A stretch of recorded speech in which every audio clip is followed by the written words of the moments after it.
So the Christmas is not very far. We're actually in the festive mood already, and we know that the criminals are becoming smarter and smarter and smarter. So how can we outsmart the smart criminals?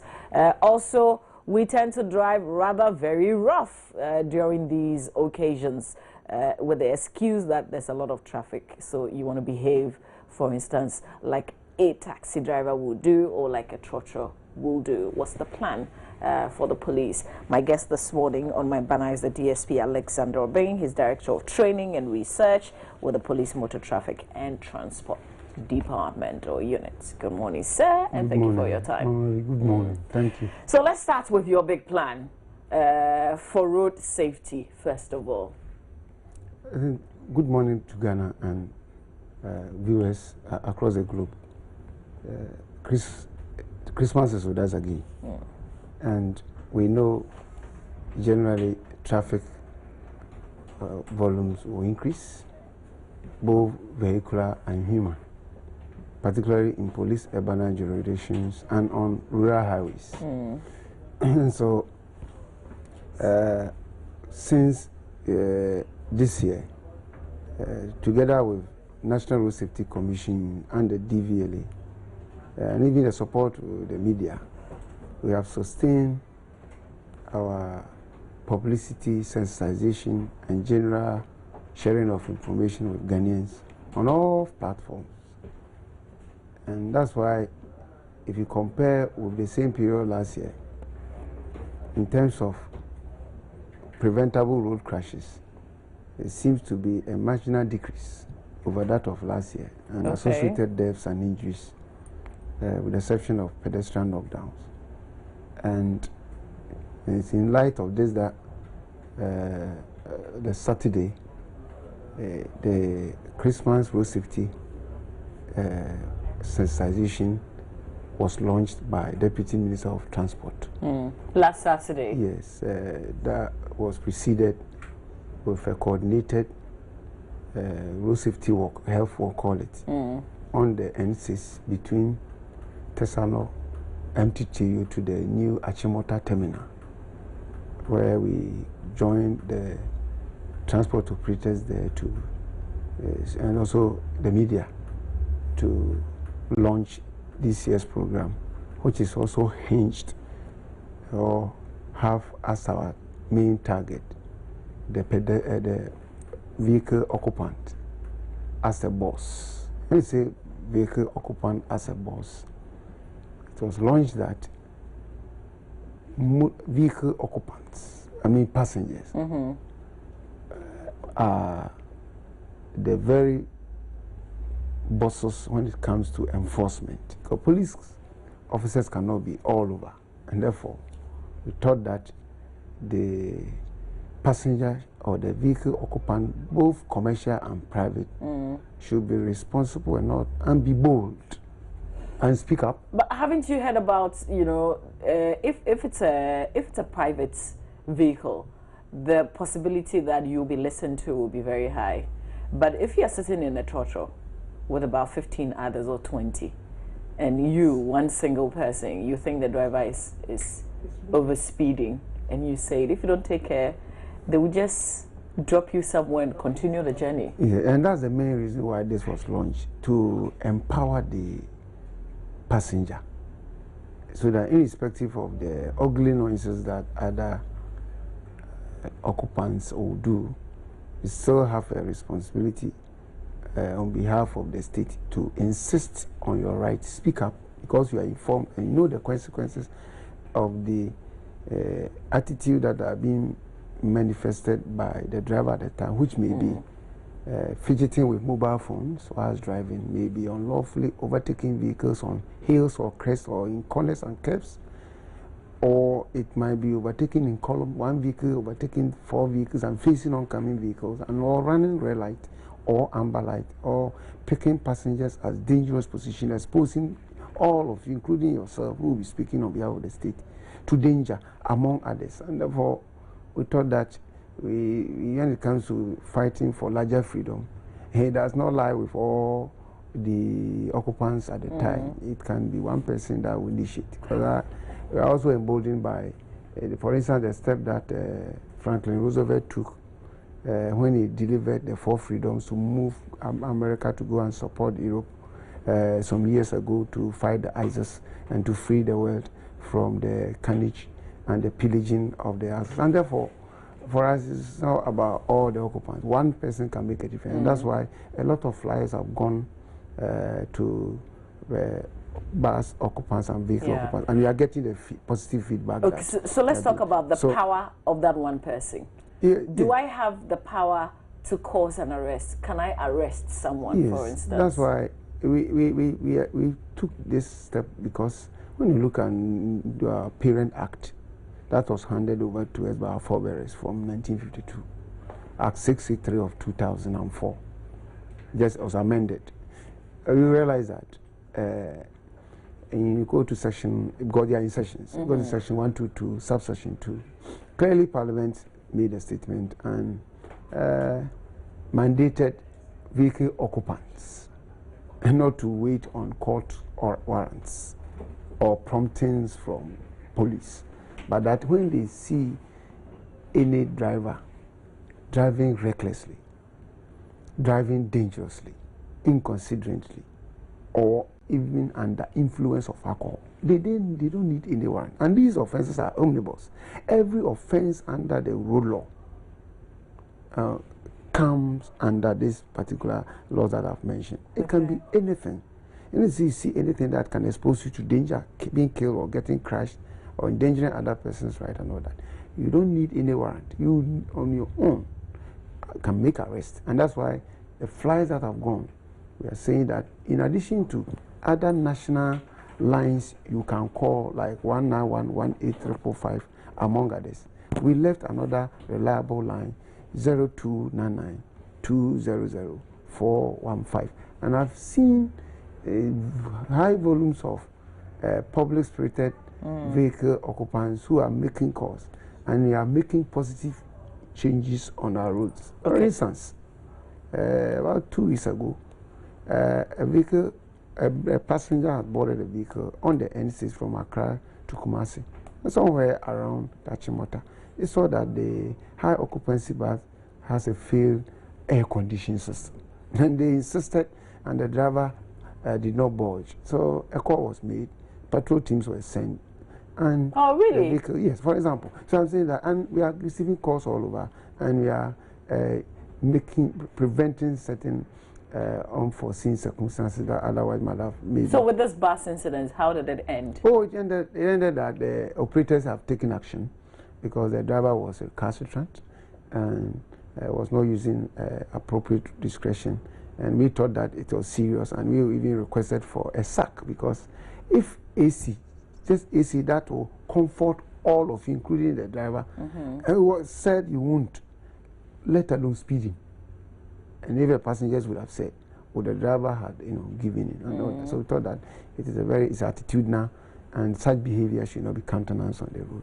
And know that the transport operator has taken appropriate action, and we are happy, and we hope that it will serve as a cue. And we are treating all Ghanaians to partner police to give us prior information. We will rely on their information, because police cannot be everywhere.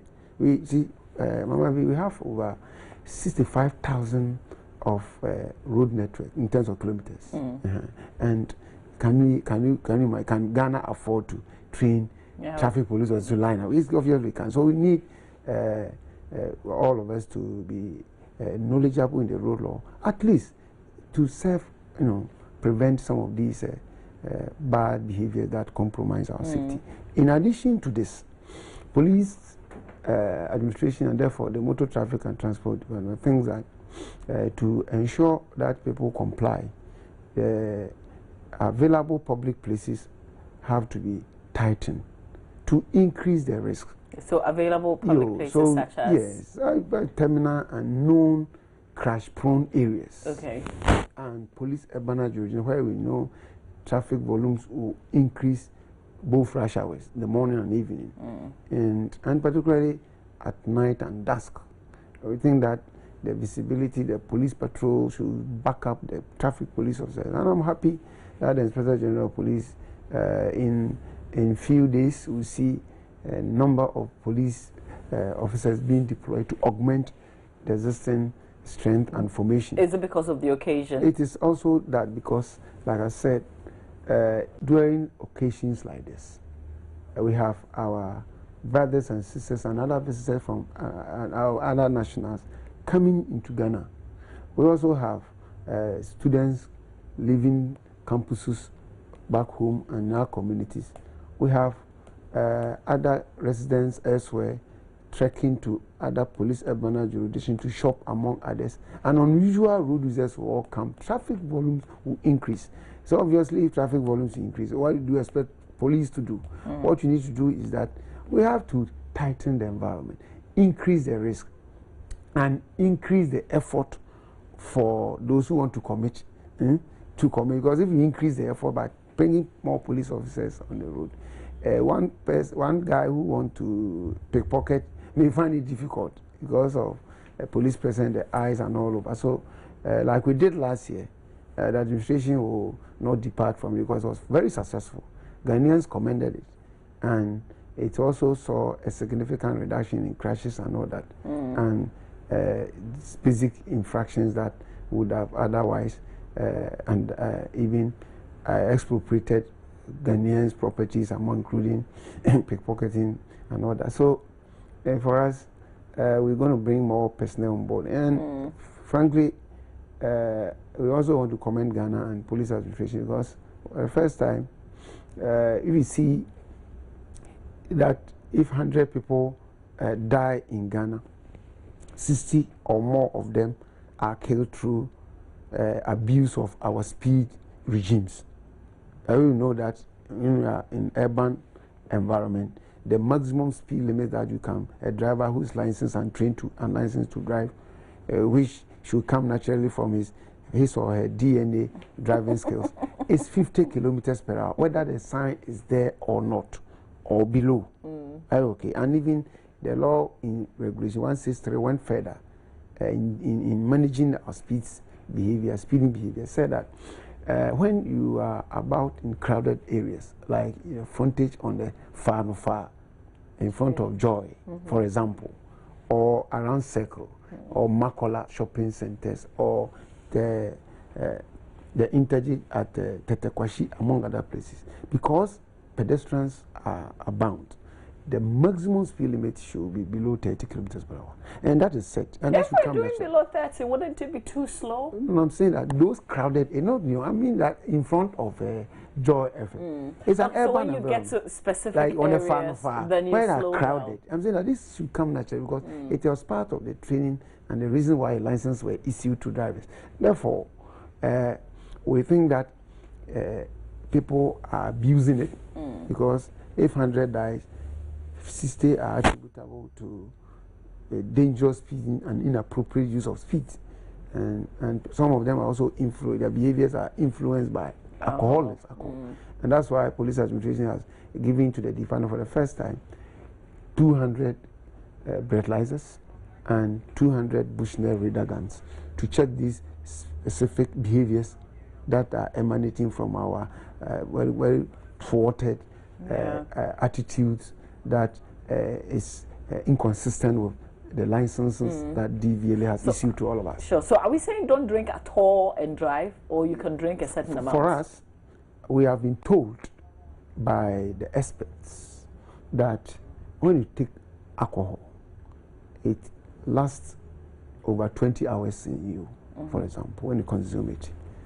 And we are also trained that the only thing we can determine on the road is when somebody is smelly of alcohol. And as for the nostril, I have it. And when you are smelly of alcohol, Ghana did not just ask me to go on the road with empty hands, but that it's giving me a calibrated breathalyzer or alcohol sensor. And that alcohol sensor,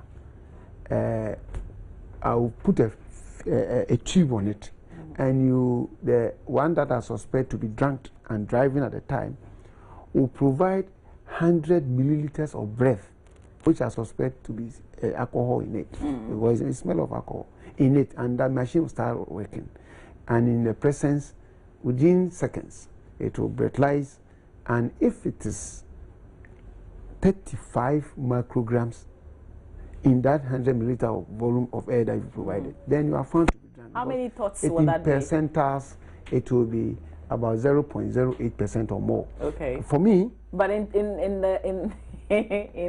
you want to measure it by thoughts, that would be what? The point is that it will be difficult for me because I don't do that. So, but what it is that when you are smelling of alcohol, I'm supposed to test you as to how much pint. I don't know, but I can only tell you that you are smelling of alcohol.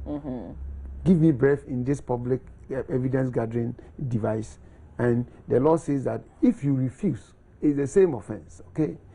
Because when police officers, Ghana have deployed a police officer and you are smelling of alcohol and you say you won't provide a breath, fine. But he said, Lord, the parliament went further to say that then we should keep you in our custody till you become sober. Are you okay? And so for us, it's a very serious offense. Keep the person in your custody till the person becomes sober. Yeah, because that's all. And then you let the person go. If you don't provide the breath for test, then it becomes difficult for even police to know your level. And since we are, police is there to protect life first. Because for us, we suspect that you may not be sober, and then we allow you to go on your own by impounding the vehicle, you may be exposed to a vehicle crash. Are you okay? So that's what Parliament said. Then we keep you in our custody until you become sober. Then you are okay. Then we maybe can hand you over to somebody. Okay. But what is important? Is this the breathalyzer? Okay, I saw something that looked, like a recorder, but I'm sure it will come back again. Yeah, it might be. Yes, that is. Okay. These are some of our. So if the level is what? You are in danger if the level is. It's 0.08%. But 0.08% or more. Okay. And the 0.08% is 35 micrograms. Are you okay? Of that breath you give into the 80, which is 100 milliliters. But how do I know? The machine, that you haven't, like readjusted the thing? Oh, no. Just because you want me to. Like viewers. You want to punish me? Whatever that we have, if we look at our Act 622, Act 255 of 1960, which is weight and measures that Parliament gives, an act that ensures that devices and machines that are used to weigh and measure items and things in Ghana at the marketplaces and what police officers use to gather evidence should be calibrated through Ghana Standard Authority. And when we calibrate, the Standard Authority officer should issue certificate of justness that this is what is has been done to the machine and it is correct and can be used to gather evidence. And that is upon that we bring it on the road. Okay. And so all the breathalyzers that we have, all the Bushnell radar guns, 200 that we've gotten, is now, as I'm speaking today, I believe they are even finishing with the calibration. Or today to all go for them to calibrate before. So when would you have it? Oh, it's with us. Okay. We just calibrated the calibration because, like we are saying, we don't just bring the device to come and gather because we know human beings can also be a bit fishy, can incriminate, and therefore we always need, in the process of doing enforcement, we can make certain mistakes. That's why we don't want to violate the rights of Ghanaians with regard to evidence gathering. And that's what we're doing. But it's just, when you are smelling of alcohol, police will assume that you are drunk and would obviously have to examine your breath with the breathalyzer. If he hasn't got it, the law says that he should quickly, within 2 hours, whisk you to a public medical center for your urine or your blood or your saliva tested, to be done by the medical expert for us to know whether you are drunk. Because, let me see one thing. It's not this late last month that a colleague of us, Ghanaian, was drunk and on N6 between Abuakwa and Sofola in front of the Prempe Secondary School, crashed because he was drunk too, because he read 0.4%, which was more than what we were, and killed 8 Ghanaians on the spot, and 5 are seriously injured at the Konfanochi Hospital. So for us, it is something that we should not encourage. We should discourage Ghanaians from drinking and driving with alcohol. And We think that with the statement that police has made, we expect all vehicle owners, drivers, and particularly at the commercial terminals, station masters to take a cue to ensure that they do stringent pre-trip checks, and for police officers that are deployed on our corridor to let drivers alight and speak to them and examine their breath, among others, to prevent that particular thing, because it is contributing, because influence of alcohol and speeding contributes to about 60% of all fatalities, and we must remove that element from it to put more pressure on our crash levels. Okay, so quickly, what will be the tips that you give us to fight criminals? I think first of all, as we are tightening the environment and increasing the efforts for criminals who want to pickpocket and all that, we think that we must remove the target. That's Ghanaians. They say remove the target. The criminal wants to take something, isn't it? If you don't see, if he or she doesn't see, would he be attracted? Yes. To, so we know these are flash mobile phones. If people want to show off vehicles, sitting in a vehicle, and either a passenger making call, they can snatch it. So it's good that the law says that you use Bluetooth, and the technology is there, for instance, and laptops and all that. You don't want people to be carrying laptops at dawn, because some of the good guys on the motor bicycle may snatch it, and don't use alleyways and obscure places. Yeah. We have been entreating the road engineer, particularly the urban road director, to assist with road street lighting, but we also have the power problem. And so we think that we should try and avoid corners and use known public places that have a lot of commuters who know that. And when you are on the roadway and you seem to see an unusual dropping, maybe a bag or what have you, if the place is obscured, please don't stop. Okay, you need to move on, because there might be miscreants hiding in the corner to pounce on you. Maybe you may want to be a good person, because Ghana, the law says that when somebody loses a property and you find it, you send it to police station. So you may want to stop and take it. Maybe you are being beckoned by your Christian teachings and faith, or your Islamic whatever. But the point is that look at where the thing is, and how far is it from the public eye. Are you there alone, or there are so many people there? If there are so many people there, then public security is assured. Otherwise, you don't need to. And let's try to avoid dark places. Okay. It's very important. All right. Yeah. We'll end with the emergency numbers, please. Yes. I think we have 191, and we have 18555, which are all toll free. Okay. And for any incidents on traffic, you can call 0299 200 415. Okay. And then we have this that I want to give to Ghanaians to call anytime they have difficulty reaching these lines. Okay. Can go 0302 77 39 06. Please, I want Ghanaians to save this number, police emergency line, so that on your mobile phone, so that in case of any incident, it may be a home crime, it may be on the street, it may be a road crime, maybe a crash, what have you. Anytime it happens, quickly you are dialing that one, because you might be traumatized. But if it's not saved, it will be difficult to memorize. So if you have saved it, it is easy to put pressure, call, and police.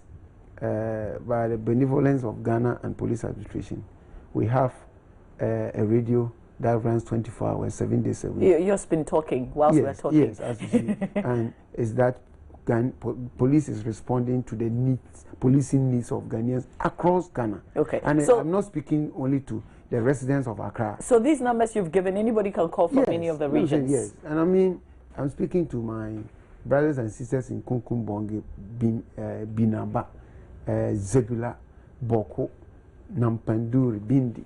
I'm speaking to those in Larugu, Naswan, and Yonyo, and those who are also in Chache, Mandari, Bole, Mankuma.